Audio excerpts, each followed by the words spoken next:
Hi, I'm Anjali Varma, and you're watching The Modern Mompreneur. And today I'm joined by Shashi Bellamkonda, the VP of Digital Marketing at Bizzuto.com.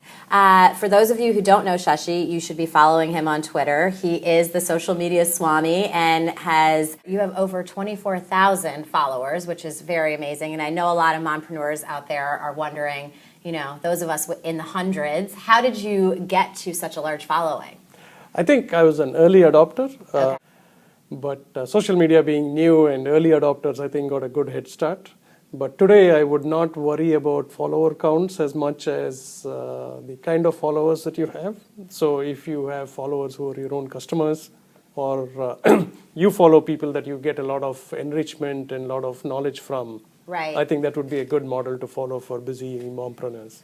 So what are some tips that you have that we can kind of go out and do today to build our social media presence?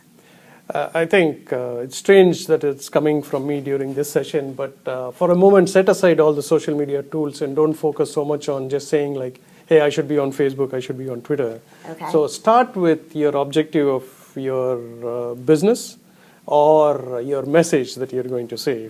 So now, once you have the message and your story and your business, you then think of all the ways that you could tell other people about, hey, here's what you do when your children get bored at home.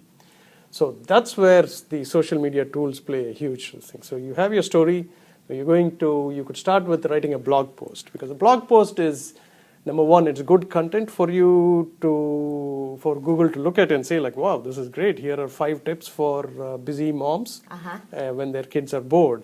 And then you use that to put it out on Twitter, to put it out on Facebook. Right now, even Google Plus is another place that I would ask people, simply because, number one, you have taken care of search results. So your web presence, you have a blog post that tells your story, you have a Twitter status update that tells your story, and lets you interact with people, 3 months. So use at least these main 3 tools for communicating with them.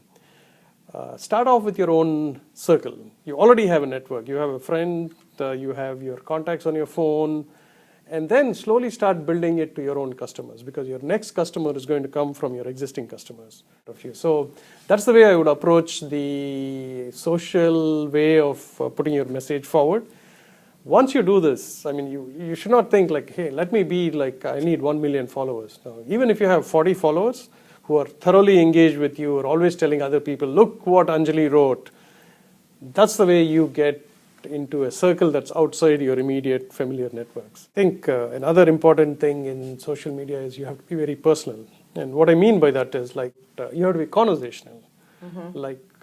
People are reading so much, they're reading ads and everything else. So it's quite refreshing for them to see like an actual one person, here's my experience, here's my story, and here's how you can benefit by reading my story. So that, I think, is very compelling.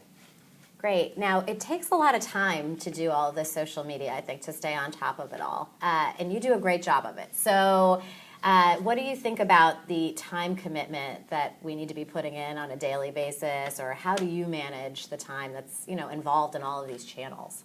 I think you have to be very focused, and you have to have good willpower, because I think social media could get so interesting that you may spend a lot more time your entire day on that.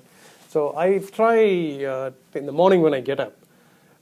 I get up early in the morning, and the first thing I do is look at news, look at different feeds that I subscribe to, and look at some of the people who are on Twitter or Facebook. So I probably spend like 20 to 25 minutes in the morning. Okay. Before I read the Washington Post. Right. So that's the time when I say like, hey, this could be interesting to others too. So it's almost like my way of saying like, I found this interesting and I'm sharing this with you.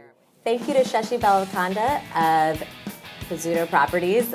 Thank you so much for watching. If you want more tips on entrepreneurism, parenting, and lifestyle, please subscribe to my YouTube channel or follow my blog at themodernmompreneur.com.